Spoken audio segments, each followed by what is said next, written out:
Let's bring in our panel now. Radio 6PR host Oliver Peterson in Perth and 2CC's Stephen Cenatiempo in Canberra. Do you remember that Finland song, Oliver? Probably a bit too old for you, that old Monty Python clip. But if Finland can do this, they're a sophisticated country, not a massive country. If they can make nuclear work for their energy reliability and affordability, it's not beyond Australia, surely.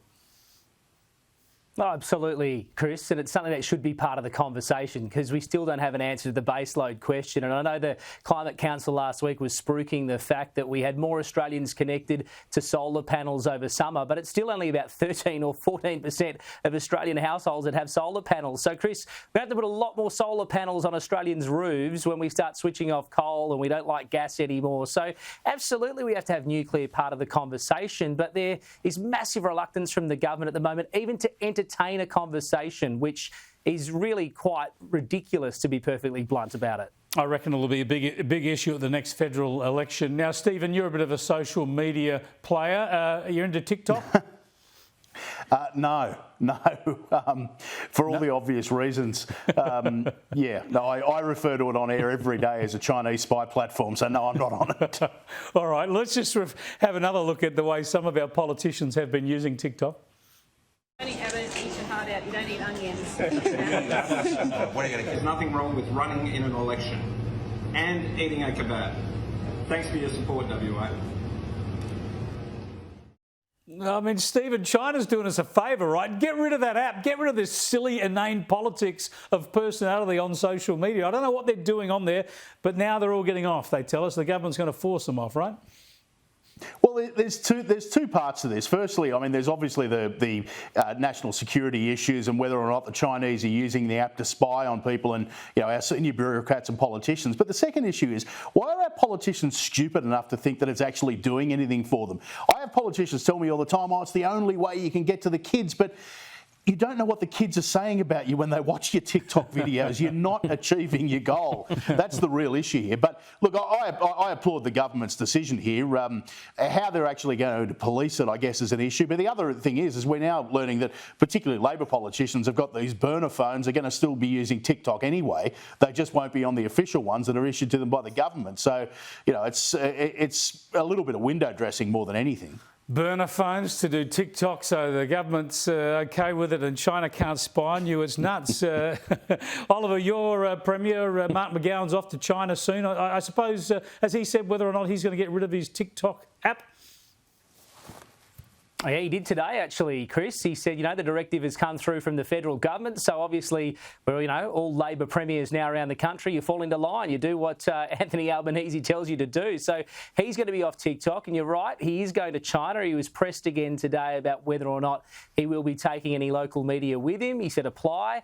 It's not up to him whether or not the Chinese government says that West Australian media organisations can accompany the Premier, but he's open to it. So there's a little bit more openness and accountability from Mark McGowan than there has been from Daniel Andrews, Chris. Yeah, indeed. We'll see which journalists apply and what China says. Let's stick with you for a moment, Oliver, because another prominent West Australian has got a big cushy appointment just now. Stephen Smith, the former Defence Minister, former Foreign Affairs Minister.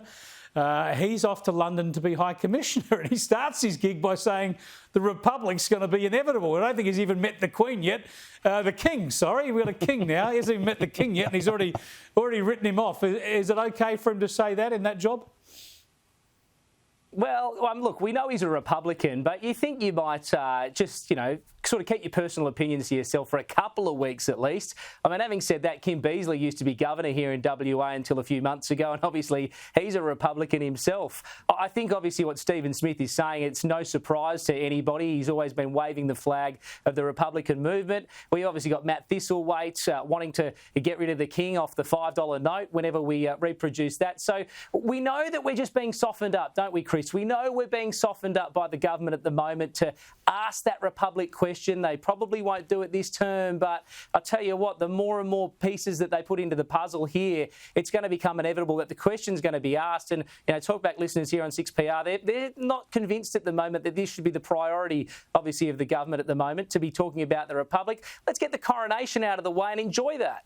Well, Stephen, he's been sent to London as a diplomat, and it's pretty easy to give the diplomatic answer no matter what your personal views are. And that is, we've just seen the end of the longest reign with Queen Elizabeth II. The King's doing a good job, and obviously the monarchy's very popular and stable. And that's the easy answer. You don't have to buy into what's going to happen eventually. I mean, sure, it might be inevitable the British monarchy falls over altogether, just as it's inevitable one day the sun turns into a black hole. But who knows when? Yeah, look, there's a couple of things here. I mean, look, don't forget we made Bill Hayden the Governor-General here, so we're not immune to putting Republicans into roles that represent the monarchy. Look, the reality is here that whilst the debate about a republic might be relevant here in Australia, it's completely irrelevant to Stephen Smith's new job. I don't know why he's weighing into this at all, but it's very undiplomatic. But I wonder if he's been watching that movie In the Loop, where an errant minister said that war was not inevitable or something along those lines, and sparked a comedic furor. But I just think we're not picking the right diplomats anymore. I don't know that ex-politicians are the right people to take these jobs up in the first place, but he certainly stuck his foot in his mouth this time. I reckon they ought to go to political commentators. I could go to London and shut up for a while. Thanks for joining us, Stephen and Oliver. Appreciate your time. Oliver Peterson here on Radio 6PR in Perth. Stephen Cenatiempo, 2CC in Canberra.